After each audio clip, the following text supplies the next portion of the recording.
You are live. Yeah. Okay. Thank you. We're back out of executive session. While there was a lot of discussion, no action was taken during the executive session. However, there are there's one resolution that the county attorney is asked us to consider. And this resolution is authorizing the county attorney to negotiate and tender an amount up to the county insurance policy deductible to settle all claims in the matter of Quester French versus Derek Williams. And Supervisor Conover moves that, seconded by Supervisor Frazier. Any discussion? I'll call the question on that resolution. All in favor? Aye. Aye. Opposed? Carried. I think we still have a forum there. There's one more for Allergan. Yep.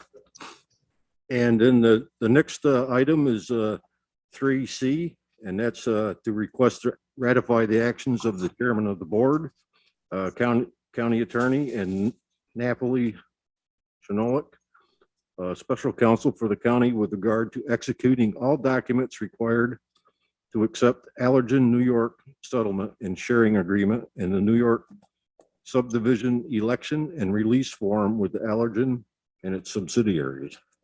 And that's moved by Supervisor Conover and seconded by Supervisor Frazier. Any questions or discussion?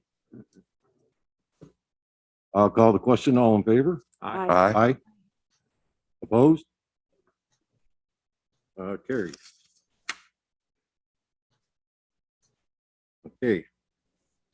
That was all that came out of executive session. We'll move on to number 4, and that's the tracking report from the clerk of the board. The report's included in the agenda, and if you have any questions, you can call our office. Thank you. Number 5 is referrals from the Criminal Justice and Public Safety Committee. The first section is probation, and A is a request to amend the table of organization and salary schedule to change the title of probation per diem to probation transfer monitoring with a stipend of $3,000, retroactive to January 3rd, 2022. Moved by Supervisor Frazier.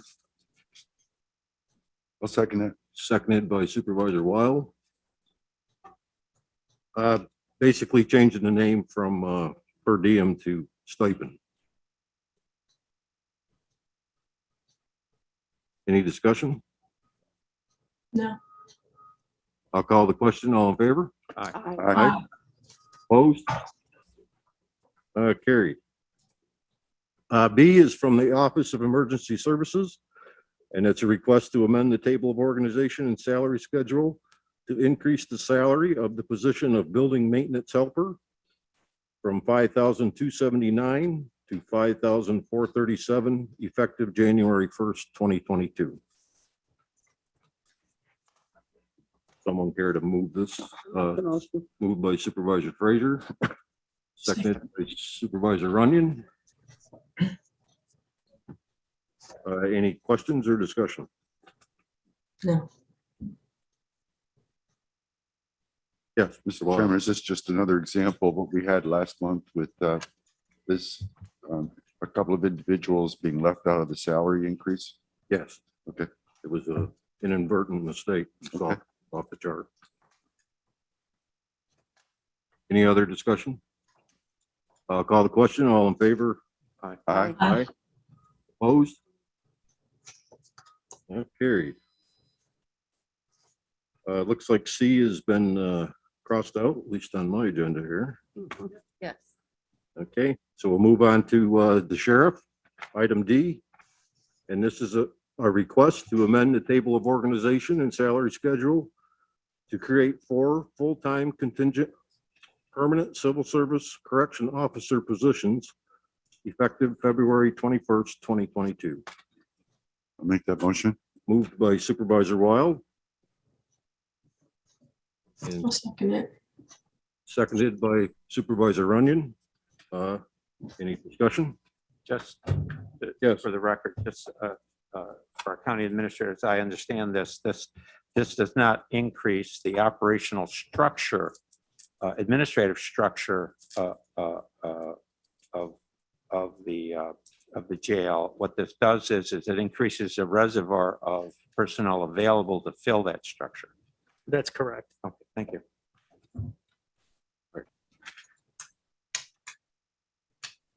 Any other discussion? Yes, Supervisor Hogan. Thank you. I was not at the criminal justice meeting, I don't believe, but I'm just asking why this wasn't dealt with through the budget process. This is a new request.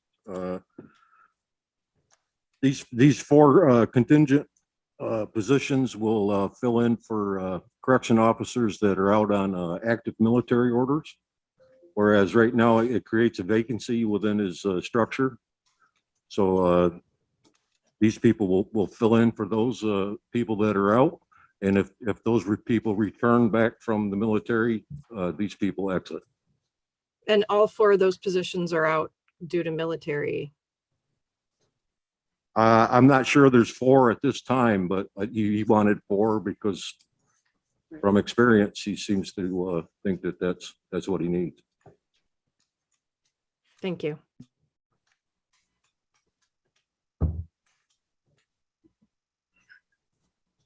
Yes. This is essentially, at the end of the day, it's a cost saving measure because rather than paying, you have to fill posts that are in your posting schedule that's mandated by the state. And if you don't have a fresh individual to fill a post, you have somebody filling that post on overtime. So this is a way to, when you have somebody out on military leave or other long-term leave, that person's still holding their full-time slot. And this is a way to have other people that are in the roster that can be called in to fill that shift without changing the overall number as indicated previously of active correction officer slots that we have at any given time. I appreciate the explanation. The heart of my question though was did this situation arise after the budget process or, I mean, clearly this is not, why wasn't this foreseen in the budget process? This is a problem that has existed, and this is a solution that the sheriff, it's existed for some time, and this is a solution that the sheriff has brought forward at this time. And there is no impact on the budget because we have savings associated with these individuals who are out on this leave. So, It just seems like this kind of conversation should happen, during that time. This kind of, I understand that it's zero impact on the budget, but it's still creation of positions and. Yeah. That's all. Just a comment. Okay. Any other discussion? Call the question. All in favor? Aye. Aye. Opposed? Okay, move on to E, and it's a request to amend the table of organization and salary schedule to delete the position of patrol officer part-time, $20.37 per hour, effective February 21st, 2022. I'll make the motion. Moved by Supervisor Wild, seconded by Supervisor Conover. Any discussion? Hearing none, I'll call the question. All in favor? Aye. Aye. Opposed? F is a request to amend the table of organization and salary schedule to create and fill the new position of Patrol Sergeant number 12, annual salary of $84,503, and delete the position of Sergeant Civil Law Enforcement, annual salary of $78,046, effective February 21st, 2022. Moved by Supervisor Conover. I'll second that. Seconded by Supervisor Wild. Any discussion? Call the question. All in favor? Aye. Aye. Opposed? Carried.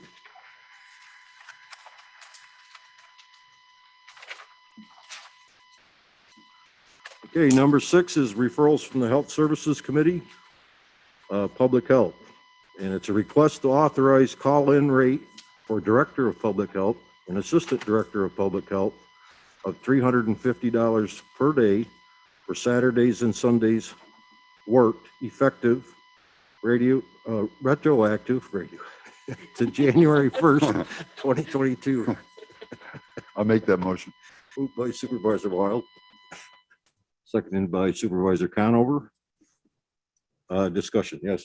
Administrator Moore. I would just like to make a request on the record that when the resolution is written for this item, should it pass through this committee, that we speak a bit to procedure as to how this will work. And I would recommend that the approval for the, and you don't have to take my recommendations, but we should come up with a procedure that the approval for the call-in for this to be, would legitimize that it was a legitimate call-in. I would suggest that Janelle, as Public Health Director, have the ability to call in Pat Belden. That's the other position affected by this resolution. That call-in be communicated to myself and the chair of the Public Health Committee, Chair Edna Frazier. If you want to do different officials, that's fine with me too. And ratified by those two. And likewise, that a call-in for Janelle would have to have the approval of the county administrator and the public health chair. Additionally, when work is done on the weekends, if it's done remotely, that these two employees would have to remote punch. And if it's done physically in the building, then they would hit the clock in the building. I would also request that the resolution speaks to the extraordinary nature of this work and that it's outside the regular scope of duties. I would be prepared to, I think I was the second on that motion. Who made that motion? Yes, I did. I'm prepared to amend the motion to include those elements. And Are you? my only question is that overly burdensome to ask for the chair of the committee and the chair of the board to do it, or could one or the other just do that? Does it have to be both? I don't mind it being me. And I believe I floated it to Edna and I don't think she had an objection to it. So is the policy going to be in this resolution or not? Yes. Yes, I think it Let's needs just to be. kind of limit, if you don't mind, if you think it's all right, let's just limit the number of people that have to be contacted to allow them to respond to something that really needs to be responded to. My sense. If you want to leave it to the county administrator, that's fine with me. It's fine with me also, if it's fine with the committee or other supervisors.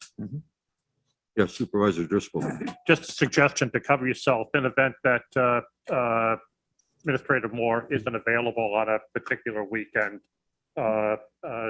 Supervisor Frazier would be the backup person. Great, I agree to that. I agree. Good idea.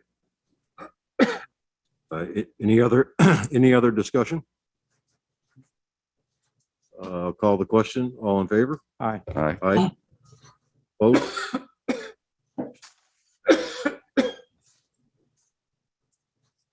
Okay, number 7 is a referral from the Health Services Committee. And it's a request to amend the table of organization and salary schedule to create and fill a new position of principal account clerk. Grade 10, base annual salary of $40,874, and delete the position of senior support investigator number 2, grade 11, base annual salary of $41,425, effective February 21st. Moved by Supervisor Conover, Second. seconded by Supervisor Wild. Any discussion? Hearing none, I'll call the question. All in favor? Aye. Aye. Opposed? Number 8 is a referral from the Legislative Rules and Government Operations Committee, County Clerk, and it's a request to amend the table of organization and salary schedule to create and fill the new position of Senior Motor Vehicle Examiner, number 3, grade 10, base annual salary, $40,784, and delete the position of principal account clerk, grade 10, base annual salary of $40,784. Moved by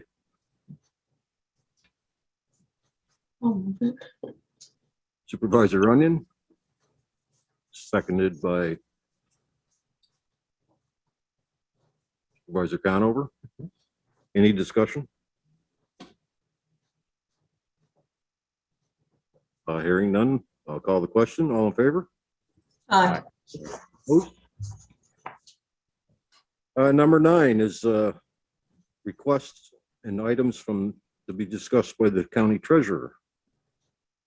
A is a request to amend the salary schedule to increase the salary of the payroll supervisor from $61,416 to $65,751, effective retroactive to January 3rd, 2022. I'll make the motion to bring it to the floor.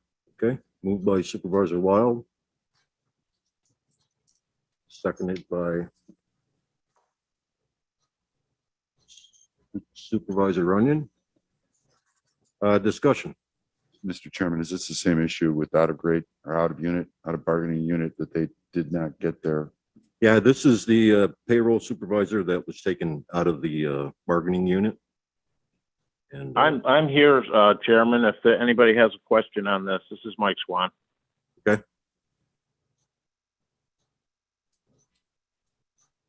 County Administrator Moore. Yeah, but both of these items back in December, I believe, the Board of Supervisors passed a resolution, passed unanimously supporting taking these positions out of the unit.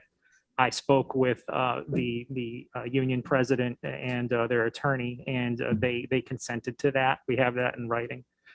So this is about assigning them an appropriate salary from the non-union schedule and making that amendment to the salary schedule. So can we move 9A and 9B? Sorry. Can I interject something here? I'm sorry if I'm interrupting. I can't see what's going on. Sure, go ahead. Ryan, I don't know on the agendas, because I've seen a couple different ones. For the technician position, we were going to go with a grade 8 instead of a grade 9. I don't know if it shows on your agendas that now is $47,417 instead of the $50,000 figure. The $50,000 figure is still on there because that represented your initial request, and we wanted to be Okay. of that request, but we did discuss whether it should be an 8 instead of a 9. Yeah, and I'm okay with that if we want to, just amend this to the $47,417 instead of the $50,262.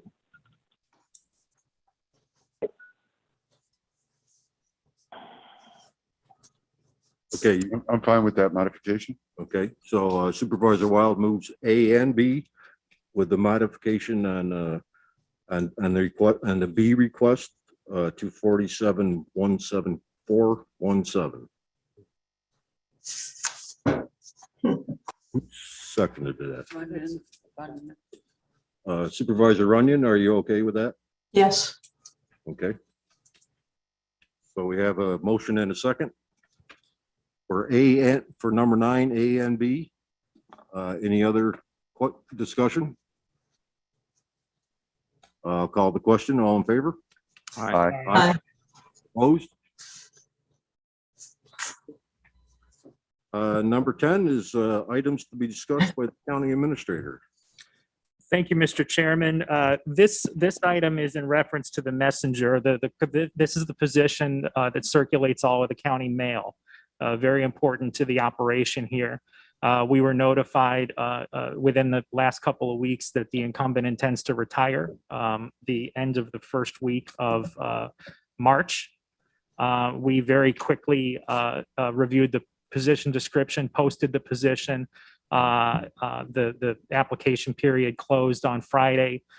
We've interviewed, I've participated in as many as I could, but I have to thank Tammy DiLorenzo and Christy Miller for also honchoing this. I believe it's been 18 interviews over the past 2 days. So the proposal here would be to have a new position of Messenger 2 The grade would be the same. The reason to create the new position, we're hoping to get the new individual in with a little bit of overlap before the incumbent retires. The incumbent is messenger 1. So what we would do is create messenger 2, authorize messenger 2 to be filled, and then we would delete the current messenger position when the incumbent leaves the position. The second, I can speak to the second piece now to be, or I can wait. No, you can go ahead. Okay, so the second piece is this would, the incumbent has indicated that if we need her to, her mind is open to coming back on a part-time temporary basis to assist with the transition if such is needed. The amount that is in here, I believe it's the dollar amount would be $15,000, and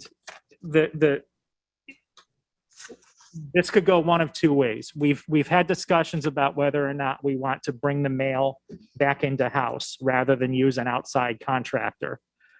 We use New York State Industries for the Disabled as our contractor. It used to be Mailings Made Easy. We've had some issues with the performance of the vendor. The vendor is a preferred sole source from the state. It's really the only option out there if we don't do this function in-house. If we do this in-house, it will cost a little more money because I don't know whether it's possible, understanding the daily schedule of the messenger. I don't know whether it's possible to bring the mail in-house and continue to handle all the duties with just one full-time employee.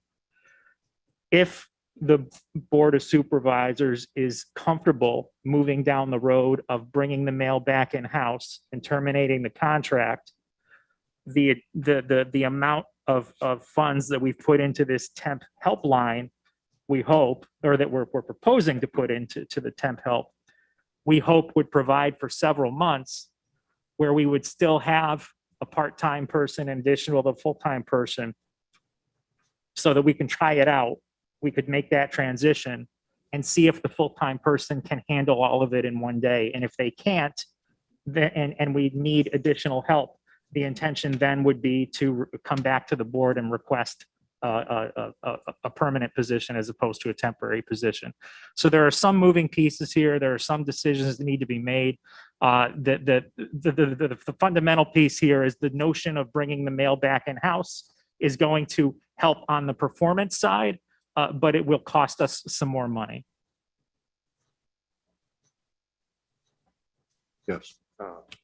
I'll certainly bring this forward for discussion if it hasn't been done already. Both A and B of number. A and B. absolutely. Okay. I'll second that. Moved by Supervisor Conover, seconded by Supervisor Wild. Number 10, A and B. And Mr. Conover. Thank you, Mr. Chairman. Small departments are very difficult to transition. They just are. And you have years of knowledge and experience and know-how, and that I think that the department heads prepared to come back as needed to help with the transition it really speaks well to our employees and to this employee in particular. And so I support this transition plan. Thank you. Okay. Any other discussion? Yes, Supervisor Seaver. Thank you, Mr. Chairman. I know I'm not on your committee. I appreciate the opportunity to be heard on this. I wish this wasn't brought forward as A and B, but I just want to speak to the B piece of it. I'm so glad to hear that we're looking at bringing the mail back in-house. I know that was something we've heard from our employees for a very long time that they've been interested in having back. But at the time these discussions started, and you may recall previously what that staff looked like way back when we had that department. I think it may be rushing things to say, well, right now let's put money in a temporary line and bring a department head back after they retire. That's not always a well-received move on behalf of this board. And also, is it absolutely needed at this point in time? I know from last year that there were multiple backups in the mail room in terms of that many different people from the Board of Supervisors and the County Administrator's Office who help with mail. And again, I'm really happy to hear that we're going to start working on bringing it back. But at this point in time, it sounds like that's not happening yet. We need to fill due to the retirement, and maybe we should take one step at a time. So if this comes to the full board, I would certainly support, filling that position. And I'm sure that the individual's shoes will be hard to fill. But I don't think it's going to be possible with another person on a part-time basis, that we will be right back here talking about another full-time person, but also about how important it is to have these documents that get delivered on a timely basis, that down the road, it may actually have some efficiencies, both financially and qualitative purpose. But I just have concerns about the idea of proceeding at this point to say we need another part-time person, with the idea of bringing it back in-house when we haven't done it yet. Yes, Supervisor Conover. Yeah, just for clarity, as I read this, it's the purpose of the part-time position is just to bring the department head back, to help the transition, should that be required. I mean, we wouldn't do it if it's not required.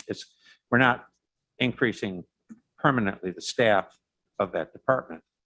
Right. The reason, in pitching 10B as a temp position as opposed to, a part-time position, is because either way we decide to go, whether we keep the mail in the house or whether we continue to use the contractor, either way, that temp helpline would be helpful. Even if we're not going to bring the mail back in-house, we're trying as hard as we can to get somebody into this position for the 22nd, which is the first active pay day after the board meeting, knowing that they don't necessarily have a guarantee that the job will be there because the job hasn't been, and they got to give their 2 weeks notice.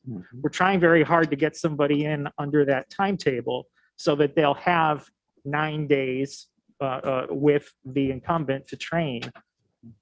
If that does not work out, we could be in a position where there's a gap where the incumbent is not available. And that's why 10B is in there, to give us that flexibility to bring the incumbent back if that training need is still there. There are 2 backups for the mail duties. My confidential assistant is one of them, and one of Amanda Allen's clerks is another one. They could train on mail. The time that they're spending training on mail is time that they're not spending in our 2 offices with the significant workloads that they have in those 2 offices. And they also do not, in terms of the print shop functions, this position also handles the print shop. There is no backup for the print shop functions. We're doing our best, my staff, to bone up on that in the event that we're stuck, but that's training need as well for the new person.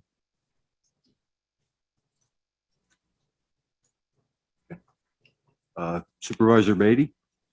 Thank you, Mr. Chairman.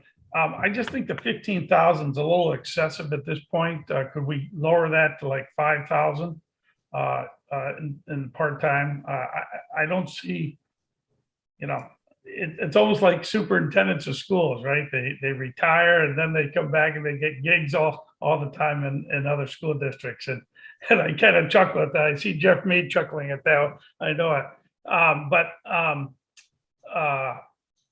I think a lower dollar amount I could be comfortable with, but 15,000 seems a little excessive to me at this stage. I think that doesn't make a lot of business sense to me. So I would be comfortable with 5 if you could lower it to 5. Administrator Moore? Yeah, if we don't bring the mail in-house, I don't think spend $15,000 here. And the reason why the request is at $15,000 is in the event that we want to use this temp position to get a handle on the staffing needs that we'll have if we bring the mail in-house. So the process of bringing the mail in-house is going to take a little bit. We have to order the equipment. We have to train up on the equipment. We have to terminate the contract.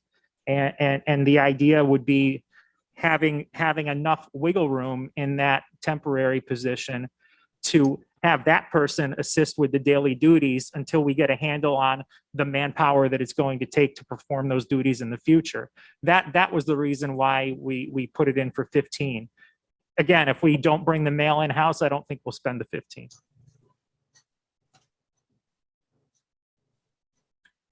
Going to say that it would seem to me that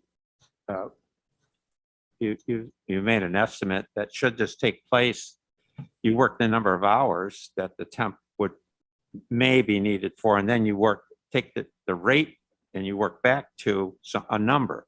Right. You don't start with a number. You start with, if we do this, at this range, we think that's going to take the following amount of hours.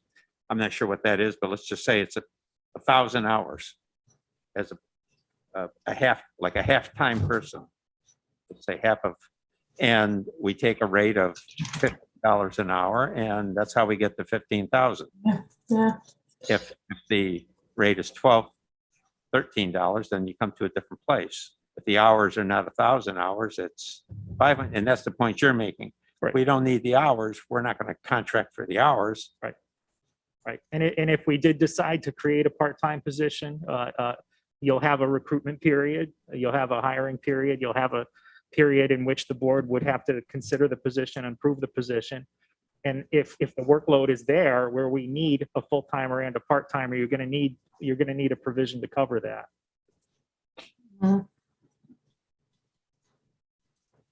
Chairman, Any other, yes, Supervisor Wild. thank you. Just a question about policy and moving forward. Who's going to make the decision about bringing the mail back in-house? Is that the Board of Supervisors? Is that your office?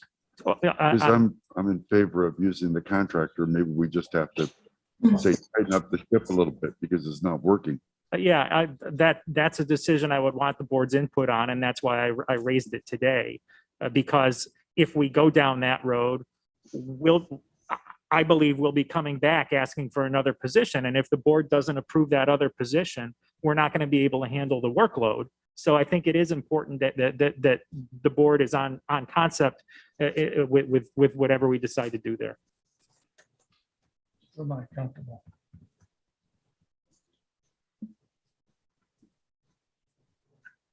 Supervisor Seaver. Thank you. Just one last comment about it. We're spending an awful lot of time about, this possibility. And I understand you're bringing it up for consideration today, but I would very much prefer to see more information about it. Also how the print shop could eventually fold into it. So if we're going to talk about bringing the mail back in house, I'm not prepared to make a decision on that today. And to the supervisor's point from Queensbury, who's an at-large representative, I think it's important that we look just at this as a training need. And if that's all it is right now, then 5,000 should be more than sufficient. If you need more, you come back.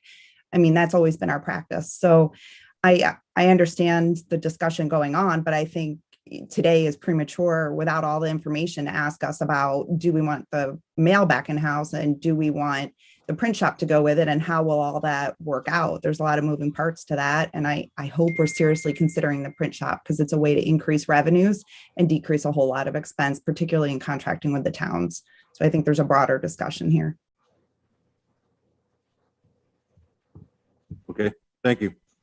I mean, if it helps to develop consensus with the understanding that if we set it at 5,000 as opposed to as a cap, as opposed to 15 as a cap, that they're going to be back to us in short order. I don't have a problem with that. I mean, if it puts it into the administrative structure, and I don't have a problem with that. I don't know why we can't feel confident that our county administrator can manage this up to 15, but if we have some colleagues that feel better at 5, then we'll set it at 5, and then Ryan, you just have, at some point there, if it goes forward, we'll have some type of amendment. Are you okay with that? Okay, that's why I'm bringing the question to the board. Okay. We've put it in a certain way, but if you want to take it a different way and dial it back, that's your call. I think in order to move forward with this, if that helps to develop the consensus, let's do it. I don't know who made the motion initially. It may have been me, it may have been you, I don't remember, but if I was involved, I agree with that.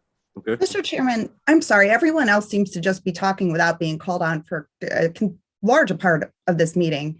When at the appropriate time, would you please call on me? I can't seem to jump in between two supervisors. Thank you for that. Anyways, I think it was moved by Mr. Conover and it was seconded by Mr. Wild. So they're both agreeable to reduce it to $5,000 in the matter of compromise to get it started. Any other discussion on these two items? Yes, Ms. Sieber. Thank you, Mr. Thomas. My comment is just it really to add on to the supervisor from Bolton's assumption that was previously made that I don't have confidence in our county administrator to do this. That's not it at all. That's not why this discussion occurred. It's that it's a complicated one with both the print shop and the mailroom. And I think it's a really important function to our county and one that we've talked about for a very long time. It has nothing to do with the ability or inability of our county administrator. I just would like the record to reflect that, and the assumptions are not necessary. Thank you. Thank you. Okay, I'm going to call the question on number 10, A and B. All in favor? Aye. Aye. Opposed? Okay.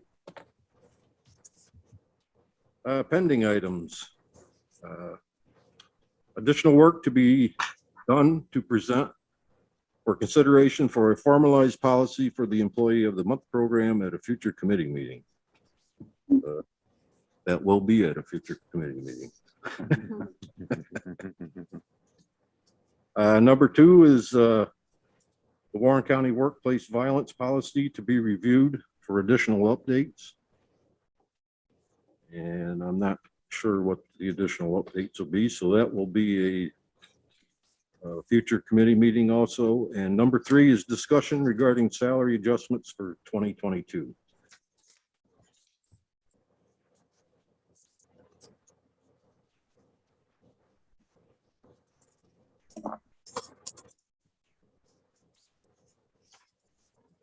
Yes, Mr. Merlino. No, I'm not on this committee, but is this something could we use in regards to Lexi DeLorean that gave us a speech last month about the salaries? Is anything being done with that? Yeah, I think that's where it stems from, I believe. I'm sorry, I didn't hear you. I think that's where the issue arises from. I think it took place on the 12:30 meeting of personnel.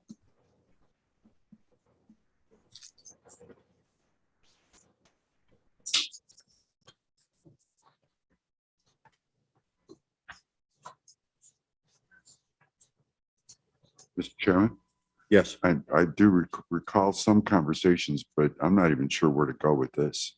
And I'm not sure if it has to come from HR or from other supervisors or from you. right. But I'd like some more information if we're going to make a decision about a salary adjustment. And I'm open to that. It's just I couldn't make a decision today based on just not enough information. Right. If appropriate, can we just forward it on to the next month? I know it's Yeah, not I the think best we- way to do that, but I think that's best. There was discussion about a stipend for that particular individual, so maybe that's something that I can bring forward to the committee. Mr. Chairman, Yes, Miss Hogan. thank you. Correct me if I'm wrong, but there was more than one employee whose salary needed to be reviewed. I'm just curious, what's the process for that outside of the budget process? I don't know if there is.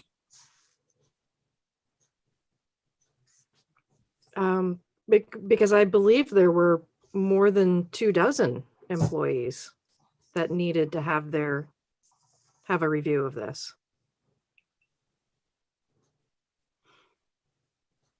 Okay, I think that, Mr. Conover. as I understand the process during the budget, there are those things that are inadvertently omitted that just were oversights. And then there are those things that were as I understand the process, where the county administrator, the budget officer, and other parts of leadership review these salaries and have to come to a conclusion because it's part of the budget. And that's the process. And I think that if that anyone that has a particular concern relative to any position in county government, any situation, should, register that concern with human resource and the county administrator and programmatically for an evaluation. And then if they feel that that an adjustment is warranted, then they would step forward within the process to make that happen. If it's an omission, that's one thing. If it's and I think that's my idea of rational, good process. I think that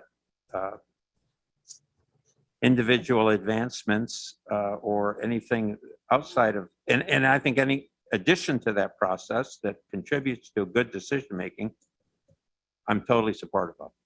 And anyone that has a mousetrap to append to that process, let me hear it. And I think that these are never easy things. A lot of people you're trying to get to a good place with everyone. It's not a perfect process, but anybody that has an addition or something to add to that process, I'm sure the budget officer would be more than welcome to hear it, as would, I think, the county administrator. Well, I think the issue is that not everyone that was on that chart was put at their very maximum time. Longevity, it's not longevity, but their maximum time and the maximum amount of money they could have got. And I think that's where the issue is, unless I'm mistaken. Mr. Chairman? Yes. So given the narrative that there are discrepancies here between similar positions and whatnot, how do we commission an audit across all these positions to ensure that there's equity and that there's proper consideration given? I understand that it is part of the budget process, but from all of the amendments that we've just gone through where there were oversights and with concerns that have been shared by supervisors, I think, how do we go about commissioning an audit here?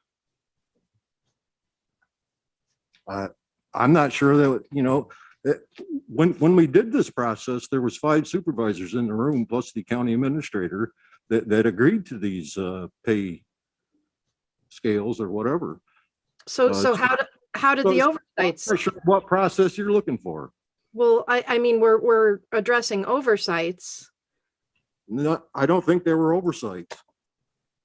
We just addressed a bunch of oversights by resolution, increasing salaries. One oversight. I'm simply asking, how do we commission an audit? Because it appears that there are a lot of questions. An audit? Are you saying audit? Well, I don't know if I'm using the term correctly. How do we look at these positions and outside of the budget process and ensure that everybody has been addressed fairly?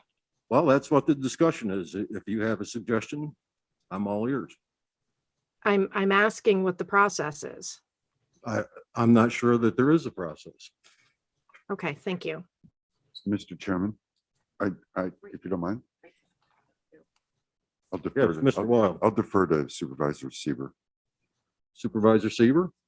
Thank you so much, Supervisor from Queensberry. I appreciate that. And thank you, Mr. Chairman. I'm sure this is a difficult discussion since you chair both budget and personnel. But my suggestion here would be, is there a way that we could please, I see that budget is scheduled on the 3rd day, typically before personnel now, for committee meetings. Wouldn't it be possible to just put this on the budget agenda and talk more about the process that took place last year? There was a lot of debate in those discussions about the appropriate salaries. And there was a lot of compromise that took place. I don't ever think we unanimously agreed on a whole lot during those discussions, but respected the process and the job you did as budget officer.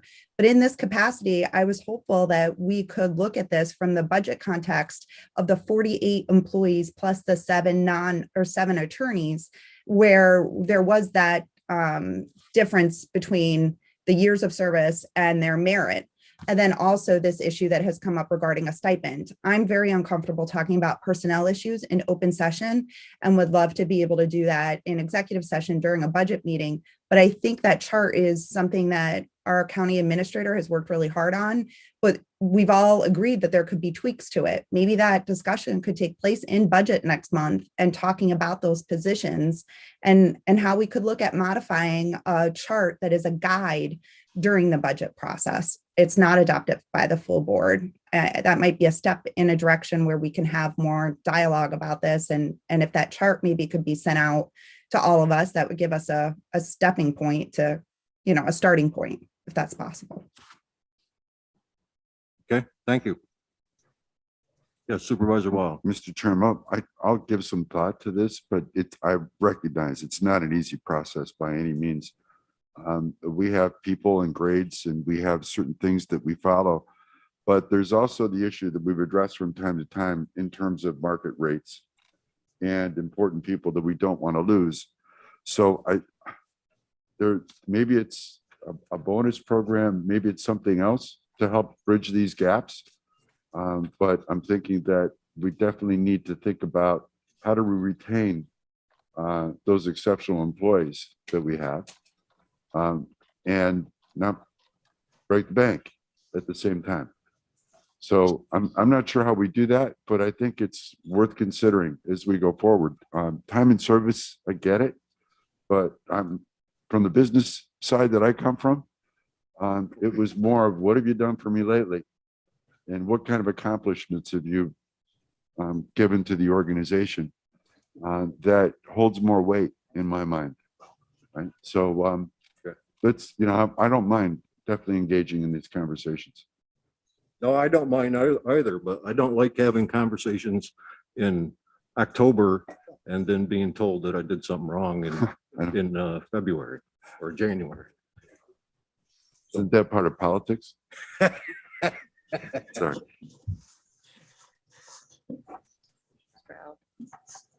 Yes, Supervisor Stroud. Yes, thank you. Here at town, what we do with salary increases, whether the request comes from the individual or others, and sometimes department heads for some of their employees, we have HR draw up a comparison. Now, this is not always easy because sometimes you're looking at eggs and apples. But in any event, they can compare what we're, as close as they can, what other counties of equivalent nature are doing with those positions. So that if our position is, say, less than the average of what we're seeing with other counties of our size, that certainly deserves looking at. If our salary is above the average of other counties, then we need to look at that too. But that's what we do here at town. We hand it over to HR to do an analysis, and that's a tool that we can use to judge whether the pay raise should be implemented or not. Just a suggestion. Thank you. Thank you. Any other discussion about this? Just, Mr. Conover. What we should really, I think, as an employer, try to avoid is the advancing apart from any process that exists, an individual initiative within a public meeting. That I couldn't agree more with that comment. And I think that I'm always open to improving the process. Everybody in this room is open to improving the process to the extent that we can improve the process. So if anybody's got a mousetrap, bring it to budget meeting, and I'm sure it'll get serious consideration. Of course it will. Absolutely.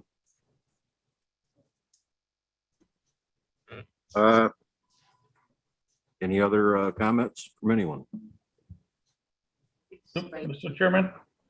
Supervisor Beatty? Yeah, thank you. Comparing other counties is a sound idea, but there's upsides and downsides to that. For example, you know, our sheriff and our undersheriff are paid 35% more than all the other counties around us. Now, I don't want to bring them back to what the other counties make. So, you know, there's upsides and downsides to that. So, you know, should it be put into the mix? Yeah. But how much weight it should be given? You know, some counties, if you start comparing positions from one county to another, maybe there's additional duties to a position in a certain county compared to our county or vice versa. So you got to be very, very cognizant of that fact.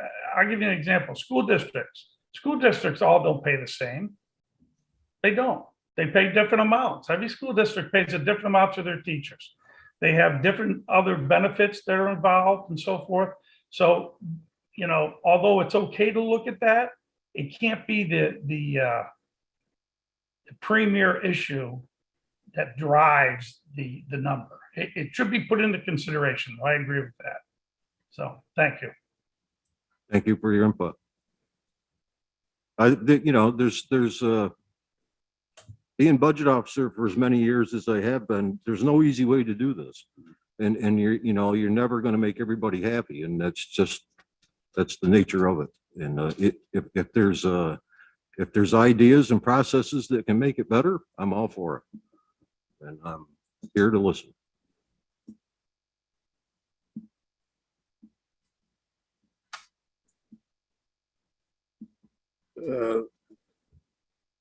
Part 5 is the positions that have been authorized to be filled since December. Privilege of the floor. I don't know if Mr. Lehman, do we have any comments from YouTube or? Hi, Chairman Thomas. No, there is nothing on YouTube at this point. Okay, thank you. Anything else? Mr. Chairman? Yes. Yeah, I'd like to just make a little observation. The ARPA committee has been postponed now 2 meetings in a row. The committee was approved by the board of who would be the members of the board.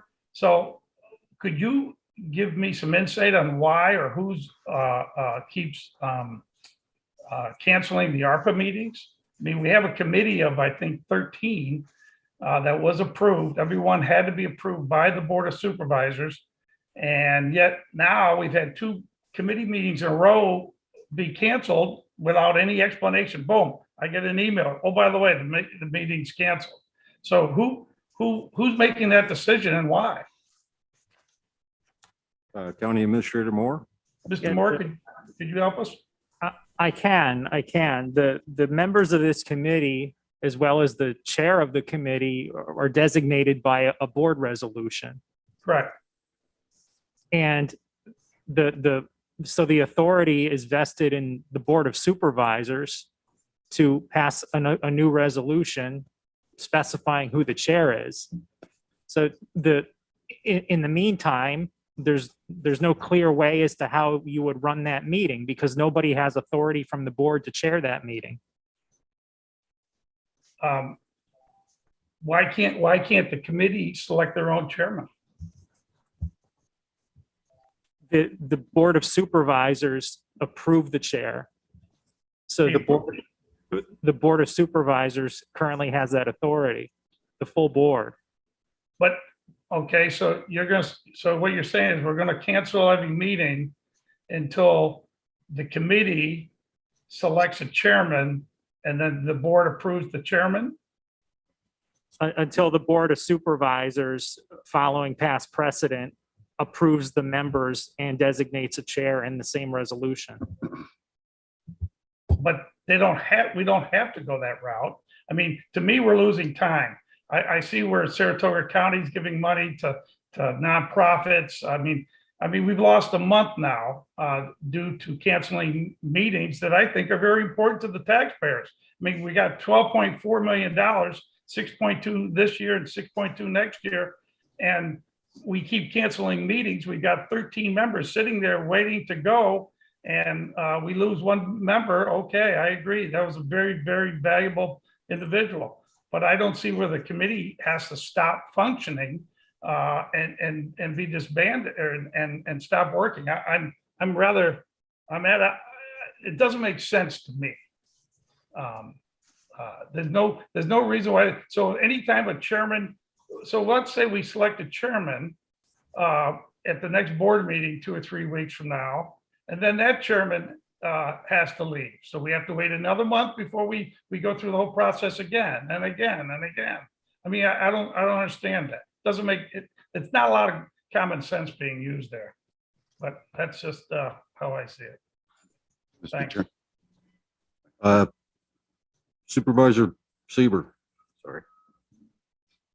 Thank you, Mr. Chairman. Just on that same topic, I guess my question would be, is there a way that we could ask the ARPA committee? I mean, I'm a member of that. I too was very disappointed to see 2 canceled. We as a committee, whenever any of our committees, have a meeting schedule, if in fact we have a quorum, we meet. I mean, the committee can elect a temporary chair to run a meeting. We do that all the time with our committee meetings. If we don't have enough, or the chair or the vice chair isn't there. But maybe a way to look at this would be to ask for it to go back to the ARPA committee, quit canceling the meetings, and have an opportunity for the ARPA committee to make a recommendation to the full board on filling that slot and selecting a vice chair and a chair the way that many other committees did. I mean, I applaud Supervisor Gerasi, the supervisor from Horicon, who asked, who would like to be a vice chair or a second vice chair in this committee, and the ARPA committee could act in the same way. I think they could still meet, get work done, but we went out and asked for solicitations from the community on projects. What are we saying to these people that have sent in ideas? To Supervisor from Queensberry's point, Saratoga is well ahead of us with a phenomenal idea and $2 million to not-for-profits. I also had a suggestion for a member from the community to join the ARPA committee, which I had planned to bring to the ARPA meetings. So as a committee member, not being consulted at all about these meetings or the cancellation thereof, I do not believe it's within the authority of the chair of the board to cancel them or to make that appointment without the board, as was noted by our administrator, taking that vote. But why can't we get a recommendation from the ARPA committee?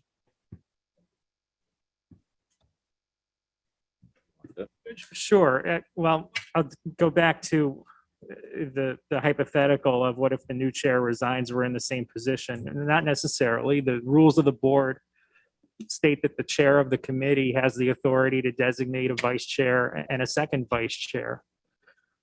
That designation does not exist on the ARPA committee. Those designations weren't made. So that's why it gets back to, it's not clear, utilizing our current rules, who would chair that meeting. And it's also, it seems to be that the Board of Supervisors has the authority to appoint a chair and nothing else, no other entity, no other individual. The Board of Supervisors appoints the chair because the resolution designated the chair. And the chair of the committee has the authority to designate a line of succession as to who would chair those meetings. And there is no line of succession.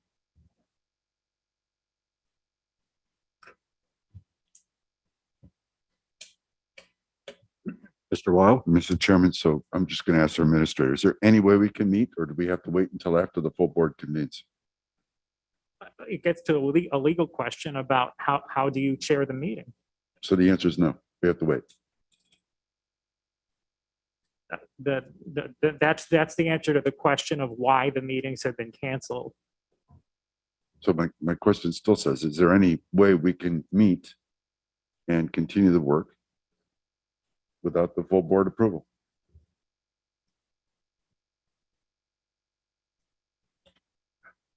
It's only a couple of days away, I guess. It's not that big of a deal. We'll meet right after, hopefully. Thank you. Yeah, we do need a chair, though.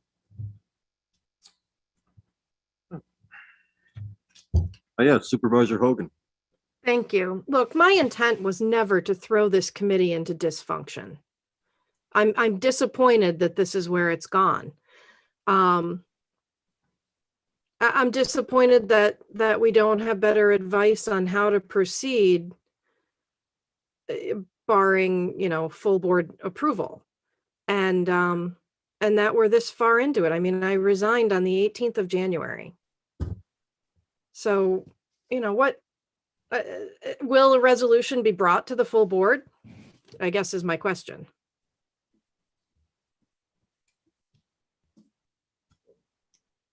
I don't know. I'm getting a yes from the chairman. A resolution suggesting a newly constituted ARPA committee will be brought to the full board at our next full board meeting. Just the chair, I believe. I think that's what he said. Just the chair. Yeah. Okay. Okay. You want Chairman Garrity to speak to that? Sure. Sure. Okay. I'll take your translation. That's fine. Oh, okay. Yep. Supervisor Sieber. Thank you. I would like to hear from the chairman about this. My specific question is, we spent a lot of time on the standing rules. If she resigned, the supervisor from Johnsburg resigned on the 18th, it was clear in our rules of the board that we passed that if by the third Friday of the month, vice chair, and we didn't, unlike the supervisor from Queensbury suggested a later date, we didn't change that.